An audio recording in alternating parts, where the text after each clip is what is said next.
sebagai stafnya Presiden tentunya saya wajib, ya sekali lagi wajib memberikan dukungan agar pembangunan IKN berjalan baik. Walaupun otoritasnya ada di OIKN. Tetapi sekali lagi ini adalah program nasional. Beliau mengatakan di Dubai itu cuma setengah jam dibutuhkan waktu bagi seorang untuk mengurus surat-surat kebutuhan investasi. Nah, kita sampai berbulan nggak selesai. Nah, itu. Ada 40 desa yang sudah kami petakan sekarang bekerja sama dengan IPB. Bagaimana daerah-daerah yang di sekitar IKN? Halo, selamat sore Pak Akmal Malik. Ya, selamat sore. Apa kabar Pak? Baik, alhamdulillah sehat walafiat. Kayaknya Pak Akmal belakangan ini menjadi salah satu orang yang super sibuk lah. Ya, karena dengan jabatan Dirjen Otonomi Daerah di Kemendagri, terus Oktober lalu ditunjuk oleh Pak Presiden untuk menjadi penjabat Gubernur Kaltim. Ya. Mungkin bisa diceritakan Pak, tantangannya apa sih Pak? Ya, itu dua hal yang relatif berbeda ya. Menjadi pejabat gubernur, kita melaksanakan tugas-tugas memimpin sebuah provinsi ya. Kita diminta untuk melaksanakan program-program yang sudah ada di tingkat pusat ya, dari kementerian-kementerian untuk mendorong kesejahteraan masyarakat, melaksanakan pembangunan, kemudian dan juga untuk membangun infrastruktur, penanganan inflasi, dan juga pelayanan publik lainnya yang berkaitan dengan kesejahteraan masyarakat. Jadi itulah lebih banyak tugas-tugas seorang PJ Gubernur. Memang di satu sisi lain sebagai Dirjen Oda, saya itu tugasnya justru agak lebih makro. Kita diminta untuk membantu Presiden melalui Menteri Negeri untuk merumuskan kebijakan-kebijakan. Kita lebih banyak mengatur norma, standar, bagaimana daerah itu bisa bekerja, kemudian membangun orkestrasi agar pemerintah daerah berjalan dengan baik. Nah, satu sisi menjadi seorang yang biasa merumuskan kebijakan, nah satu sisi adalah menjadi seorang eksekutor. Tapi asiknya kita bisa mengkolaborasikan ini. Sebagai PJ Gubernur, saya banyak belajar. Ternyata menjadi seorang eksekutor itu tidak mudah. Ya, jadi sebagai seorang regulator, pembuat rumus kebijakan, ya kita harus bisa memahami kondisi real di lapangan. Ini sebuah berkah bagi kita menjadi seorang eksekutor, walaupun dalam posisi sebagai PJ Gubernur, agar nanti kita ketika merumuskan kebijakan-kebijakan di bidang penyelenggaraan pemerintahan daerah, tentu harus lebih memperhatikan kondisi real yang terjadi di lapangan. Nah, asiknya di situ. Ya, oke Pak. Di situ. Ini menggarisbawahi soal asiknya gitu ya, Pak ya. Ya. Nah, ini kan apalagi IKN ini kan proyek besar dari pemerintah gitu Pak. Nah, Bapak kan udah sebulan nih Pak. Langkah pertama gitu Pak yang Bapak lakukan untuk menjalankan apa yang diinstruksikan oleh Presiden itu apa Pak? Ya pastinya kita memberikan dukungan penuh agar kebijakan Presiden untuk pembangunan IKN ini berjalan. Saat ini proses sedang berlangsung, ya infrastruktur dibangun. Nah, satu sisi yang kita lakukan adalah mencoba memetakan dengan baik bagaimana daerah-daerah yang di sekitar IKN. Ya, tadi ditanyakan IKN sudah di-handle oleh otorita IKN. Nah, persoalannya daerah buffer atau daerah mitra ini kan juga harus ada orkestrasi yang bagus agar keberadaan daerah buffer ini nanti pada gilirannya harus mendukung pembangunan IKN. Daerah inti, daerah IKN dengan daerah buffer, dua hal itu tidak bisa dipisahkan.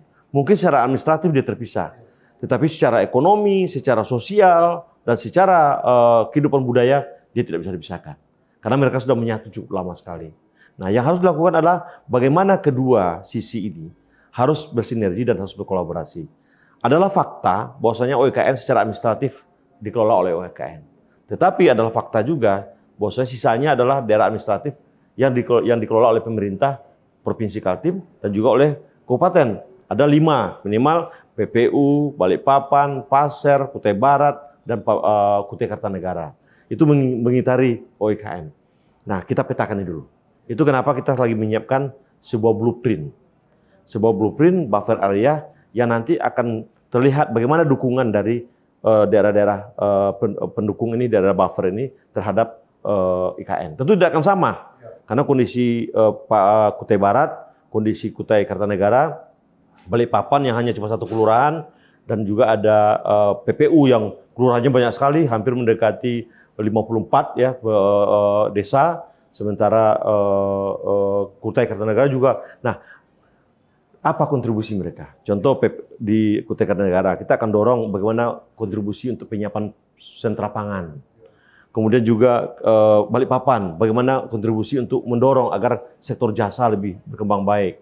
Begitu juga dengan PPU, dia harus menjadi membangun banyak kota-kota mandiri, sehingga nanti tidak akan beban Balikpapan ini bisa dibagi dengan daerah seperti PPU dan daerah lainnya. Jadi ini yang lagi kita petakan dalam bentuk blueprint buffer area di sekitar. Oh, buffer zone itu Pak. Ini menarik ya Pak. Jadi ketika ada IKN, Bapak nggak hanya fokus di IKN-nya, tapi di sekelilingnya itu bagaimana ini bisa merata gitu ya Pak? Iya, IKN kan sudah dihandle oleh otorita. Ya. Kita hanya memberikan dukungan saja. Nah, dukungan itulah yang harus kita petakan dengan baik. Melalui apa? Melalui daerah-daerah yang masih miliknya Kaltim. Milik Kaltimnya apa? Yang ada di sekitar itu. Nah, agar optimal dukungan kita kepada IKN, tentu daerah-daerah yang berbatasan langsung dengan delineasi ini harus dioptimalkan. Nah, kita harus punya sebuah peta yang bagus, sebuah blueprint yang memastikan ada konektivitas yang bagus, kemudian ada pelayanan publik yang merata, karena kalau IKN akan bertumbuh dengan baik nanti IKN, nanti kalau daerah penyangga tidak kita siapkan, nanti akan terjadi disparitas yang sangat tinggi. Oh, timpangan ya Pak? Timpangan. Ini permasalahan nanti di kemudian hari. Ya, kita tidak mau terjadi persoalan sosial, persoalan ekonomi akibat ketimpangan antara IKN dengan daerah penyangganya. Makanya dari awal-awal, kedua-duanya harus bertumbuh bersama-samaan.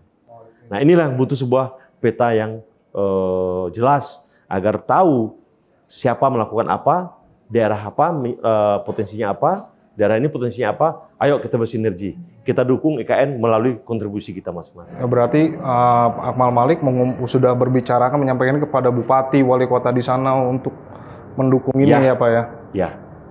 Karena tidak ada pilihan, ini adalah program strategis nasional yang harus kita sukseskan. Ini sudah kita undangkan, kan? Sudah menjadi undang-undang, kan? Jadi tidak ada pilihan. Semua warga negara Indonesia, semua stakeholder terdekat dengan IKN harus mendukung. Apalagi kita di Kaltim adalah orang yang berbatasan langsung dengan IKN.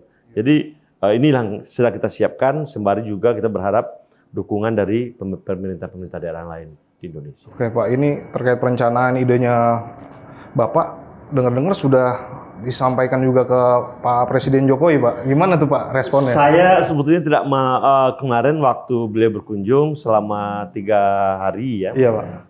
Saya kebetulan sempat komunikasi dengan beliau.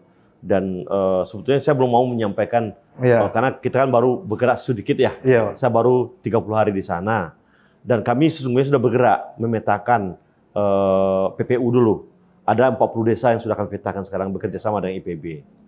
Nah, kita sudah sampaikan sama beliau, dan beliau tentunya apresiasi ya. Dan sebetulnya tidak perlu juga, karena adalah tugas saya sebagai stafnya Presiden. Sebagai stafnya Presiden, tentunya saya wajib, ya sekali lagi wajib memberikan dukungan agar pembangunan IKN berjalan baik. Walaupun otoritasnya ada di OIKN. Tetapi sekali lagi ini adalah program nasional. Pemerintah Provinsi Kaltim dan seluruh kabupaten yang ada di sekitar wajib mendukung itu. Dan sekali lagi kita harus sampaikan sama Pak Presiden, dan beliau berterima kasih juga atas langkah-langkah yang kita lakukan. Tetapi sekali lagi ini kan baru langkah kecil. Butuh pembuktian nih ke depan ini. Karena tidak mudah juga menggerakkan sumber daya yang ada. Karena kan saya juga baru kan. Saya nggak mau terlalu muluk-muluk dulu kepada beliau. Saya bekerja saja dan mohon arahan dan petunjuk dari beliau. Kalau arahan petunjuk langsung dari Bapak Presiden ke Pak Akmal apa Pak sebagai PJ Gubernur Kaltim? Sebetulnya waktu kita dikumpulkan kemarin oleh beliau tanggal 31 ya. Saat itu ada 7 arahan kepada, bukan cuma kepada saya, kepada seluruh PJ, 193 PJ, 23 gubernur dan 123 bupati dan 32 wali kota. Pertama, pastikan penanganan inflasi, ya penanganan inflasi berjalan dengan baik. Kemudian kedua, saat ini ada 7 provinsi yang mengalami terdampak oleh super El Nino. Ya, artinya harus ada kewaspadaan. Kemudian juga pastikan program-program seperti stunting, kemiskinan ekstrim itu berjalan. Kemudian juga berkaitan dengan investasi. Beliau mengatakan di Dubai itu cuma setengah jam dibutuhkan waktu bagi seorang untuk mengurus surat-surat kebutuhan investasi. Nah, kita sampai berbulan nggak selesai. Nah, itu. Kemudian beliau juga mengatakan bagaimana pentingnya turun ke lapangan. Ya, perlu disiapkan adanya dukungan fiskal, dukungan pembiayaan yang memadai untuk intervensi ke masyarakat agar lebih nyata kontribusi masyarakat. Kemudian juga beliau terakhir meminta tolong jaga kerukunan antar umat beragama. Nah, konteks inilah yang kami laksanakan sekarang di Kalimantan Timur. Ya, sama. Tetapi yang lebih spesifik tentunya sebagai staf, saya juga ingin menunjukkan karena Kalimantan Timur adalah tempat IKN berada. Sekali lagi, tugas saya walaupun tidak diperintah, ya, diperintah tidak diperintah, saya wajib untuk menyukseskan itu. Ya, walaupun beliau mungkin secara eksplisit tidak menyampaikan itu, sebagai staf tentunya saya wajib untuk menyukseskan. Ya, kemarin juga kan Pak Akmal ketika Pak Presiden bertemu dengan 100 CEO itu ya kan pasti mendampingi juga di Kalimantan itu kan Pak. Ya. Nah di situ kan Pak Presiden menyampaikan juga menyinggung soal investasi. Iya. Ya kan. Nah yang saya mau singgung Pak, itu investasinya itu memang arahannya memang untuk dalam negeri dulu ya Pak. Begini, memang saya sangat memahami kebijaksanaan beliau untuk lebih memprioritaskan investor-investor dalam negeri dulu. Kenapa? Ini kan milik kita, ya. Tentunya warga negara Indonesia lah yang harus ada memiliki sense of belonging mereka. Nah, bahwasanya luar negeri juga ingin, sudah banyak yang menyampaikan letter of intent. Ingat, kepada saya sebagai PJ pun sudah banyak nih. Oke. Ya. Dari luar negeri itu. Dari luar negeri ya. Ada Cina 3, ada Singapura juga 2, udah 5 kesayan. Apa itu Pak? Maksudnya permintaan mencari lokasi. Dia dalam investornya dalam apa itu Pak? Investasi di bidang membangun PLTS, pembangkit listrik tenaga surya, ada juga membangun pabrik kaca, ada juga membangun jaringan listrik. Mereka mau investasi loh. Tetapi karena arahan beliau prioritaskan investor dalam negeri. Nah, kita menunggu arahan beliau lebih lanjut. Ya, kalau seandainya investor dalam negeri kemudian, maaf ya tanda kutip, mungkin masih agak kurang, mungkin OIKN punya kebijakan sendiri, tetap memprioritaskan investor dalam negeri. Tetapi kami di daerah penyangga, buffer area, akan sebanyak akan mendatangkan dari luar negeri gitu, karena lahan kami masih cukup luas. Iya. Saya tanya staf tadi, kita punya lahan berapa? Cukup banyak Pak, sangat banyak sekali. Oke, kalau gitu kita akan buka nanti sepanjang itu berkorelasi untuk mendukung IKN. Oke, jadi sesuai arahan Pak Presiden untuk saat ini investornya masih dalam negeri dulu, diprioritaskan dulu gitu ya Pak ya. Nah itu sinergi itu dengan wali kota, bupati, sosialisasi dari Bapak selaku PJ terus dijalankan itu Pak. Ya, kita berjalan. Saya bersyukur karena komunikasi saya dengan Balikpapan, Samarinda, PPU, Pasir, Kutai Barat berjalan dengan sangat bagus. Juga 10 daerah otonom lah yang ada di Kaltim berjalan sangat bagus. Memang saya belum sempat rakor ya. Rencana kami akan melaksanakan rakor setiap 2 bulan untuk membicarakan banyak hal, terutama juga masalah UIKN juga. Tapi secara data Pak, investor dalam negerinya? Kemarin aja ada 10 loh yang sudah groundbreaking. Ini juga besok, insya Allah tanggal 20 besok sudah real aja tuh, sudah ada 6. Dalam negeri itu Pak? Ya. Nah, ini akan bertambah terus. Iya. Kita tetap optimis kok. Nah, tetapi ini kan di dalam kawasan inti. Iya. Nah, saya kan juga punya keinginan agar di kawasan buffer zone itu. Buffer zone ini juga ada.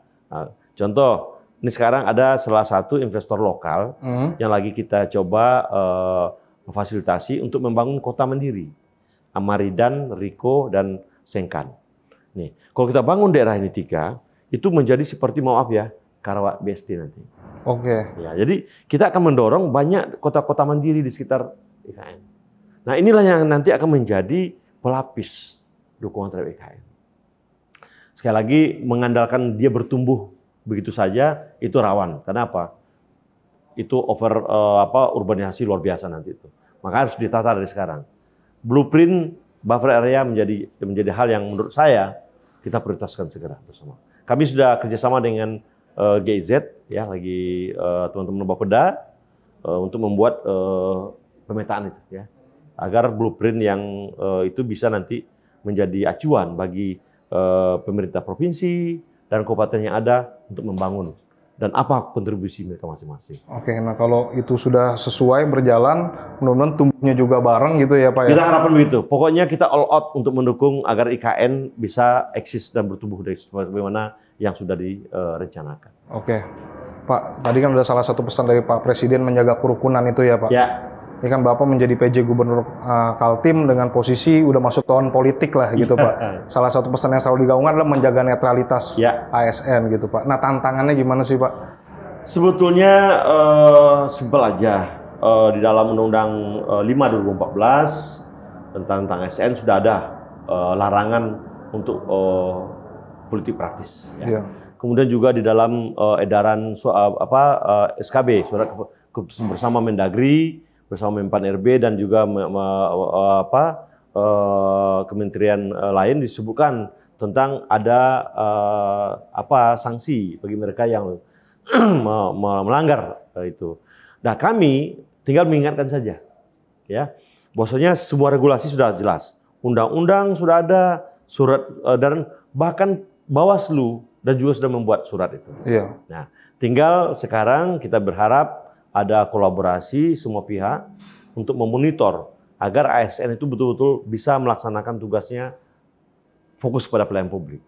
Ya, jangan ikut-ikutan, biarlah mereka yang berkontestasi yang ikut. Nah, disinilah fungsi pengawasan, kami minta dukungan media, minta dukungan masyarakat juga agar ASN itu fokus kepada pelayanan publik saja. Disinilah makna netralitas kita itu yang akan kita bangun. Iya, karena posisi Pak Akmal dengan di Kalimantan Timur kan cukup jadi perhatian gitu kan Pak. Iya. Karena sejalan dengan program dari pemerintah itu Pak. Iya. Gitu. Nah mungkin Pak ada pesannya Bapak gitu Pak, misalnya pemilu ini biar menyenangkan gitu. Ya, kita sebagai pegawai negeri sipil ya, karena bagaimanapun saya pegawai negeri sipil, tentunya harus lebih fokus kepada pelayanan publik. Kita memberikan pelayanan agar demokrasi kita itu berjalan dengan baik.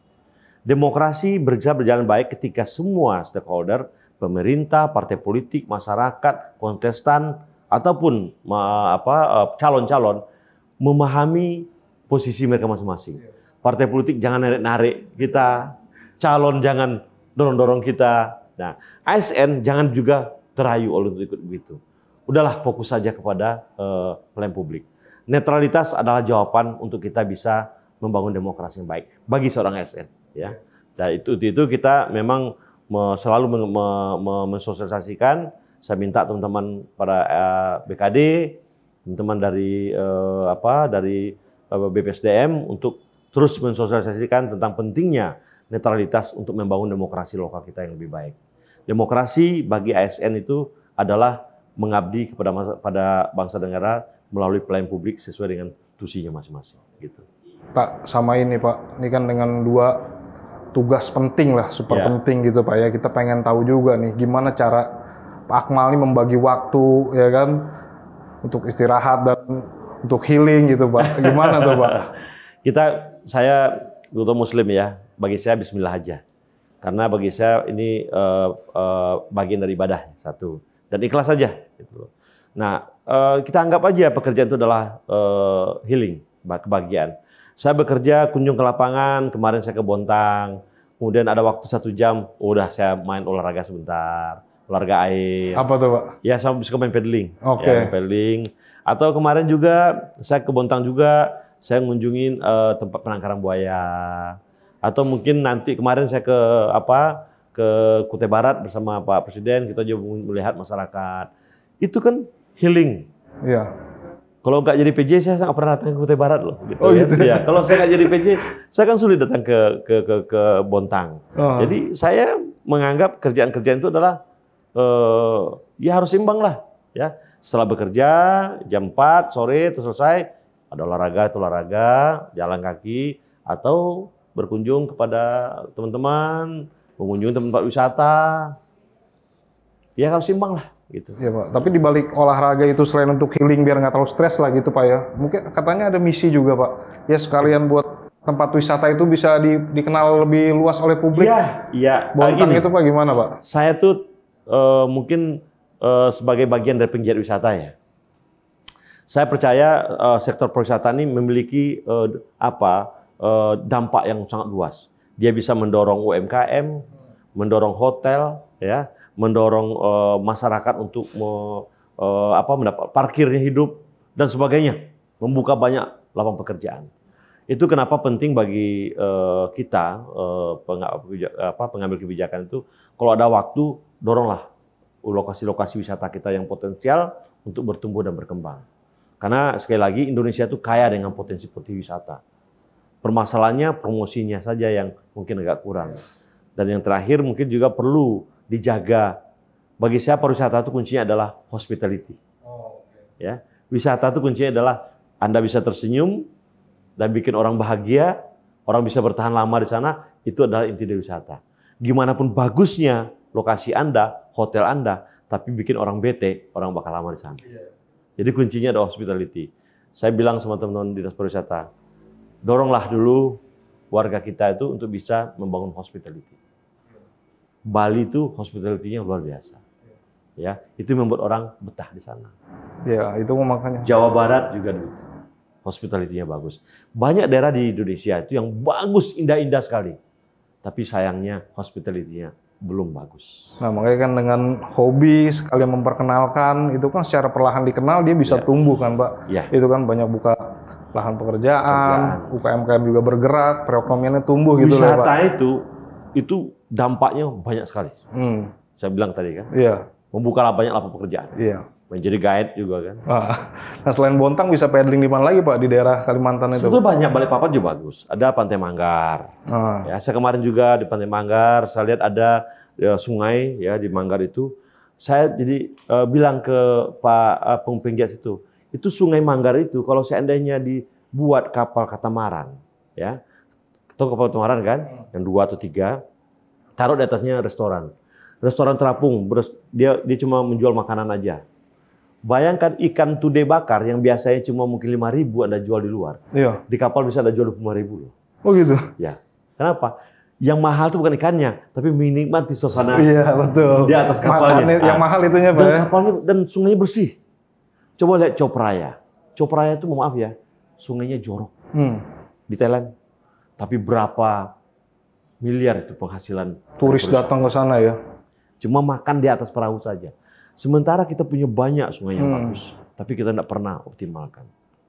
Nah, saya mau maaf ya, jangan sampai kita kufur nikmat. Tuhan Allah Subhanahu Wa Taala sudah beri kita nikmat, tempat yang indah, tempat yang bagus.